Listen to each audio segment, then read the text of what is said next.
LB Nagar MLA మధుయాజ్ కి పుట్టినరోజు సందర్భంగా focus women rights council national director and president కలిసినేటి ఆనంద్ ఆధ్వర్యంలో దివ్యజ్యోతి ఫౌండేషన్ లో జన్మదిన వేడుకలు ఘనంగా నిర్వహించారు. ఈ సందర్భంగా ఫౌండేషన్ లో అన్నదాన కార్యక్రమం నిర్వహించారు.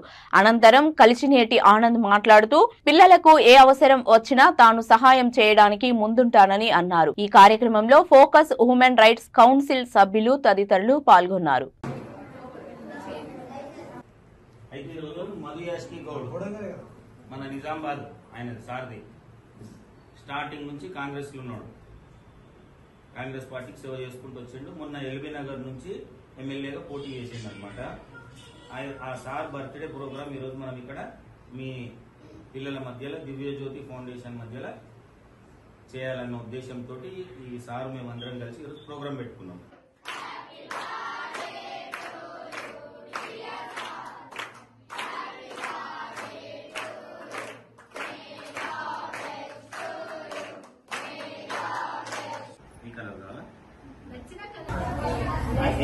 ఇష్టం అవుతా బజ్జీ ఇష్టం.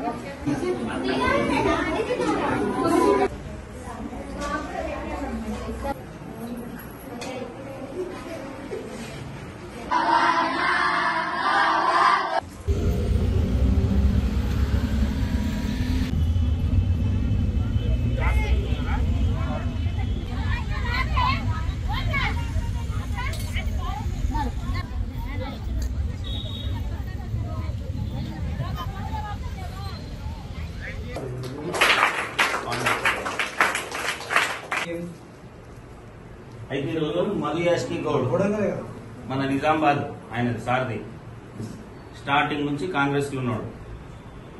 కాంగ్రెస్ పార్టీకి సేవ చేసుకుంటూ వచ్చిండు. మొన్న ఎల్బీ నగర్ నుంచి ఎమ్మెల్యేగా పోటీ చేసిండు అనమాట. ఆ సార్ బర్త్డే ప్రోగ్రామ్ ఈరోజు మనం ఇక్కడ మీ పిల్లల మధ్యలో దివ్యజ్యోతి ఫౌండేషన్ మధ్యలో చేయాలన్న ఉద్దేశంతో ఈ సార్ మేమందరం కలిసి ఈరోజు ప్రోగ్రాం పెట్టుకున్నాం. అయితే ఇప్పుడు మీ దాంట్లో పిల్లలు ఎవరెవరైతే ఉన్నారో ఒక్కొక్కరు ఒక్కొక్కటి కావాలని ఉంటుంది కోరిక. ఉన్నదా లేదా? ఒక 5 చెప్పండి ఏమేమి కావాలనుకుంటారు లైఫ్ లో.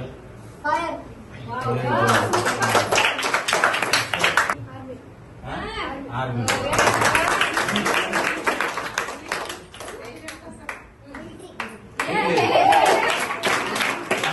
ఇప్పుడు మనిషికి ఒకటి ఏదో ఒకటి కావాలని ఉంటది. ఇప్పుడు ఈ ప్రోగ్రామ్స్ అందరూ మా లెక్క అందరూ వచ్చి చేస్తారు కదా. చేసినప్పుడు మీరందరూ ఏమనుకుంటారు? మా వంటి వాళ్ళని చూసినప్పుడు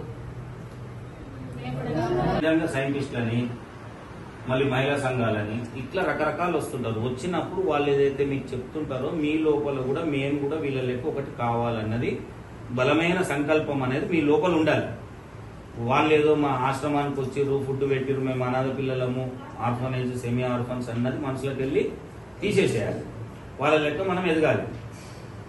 ఆ ఎదిగే దాంట్లో ఈ సార్ బర్త్డేకి ఇప్పుడు ఏం పేరు లాయర్ కావాలని అన్నది ఏ పేరు? అరుణ్ చెప్పింది ఒకటి కంపేర్ అయిందా లేదా? ఈరోజు ఈ సార్ కూడా పొలిటికల్లే కాకుండా ఆయన ఒక అడ్వకేట్.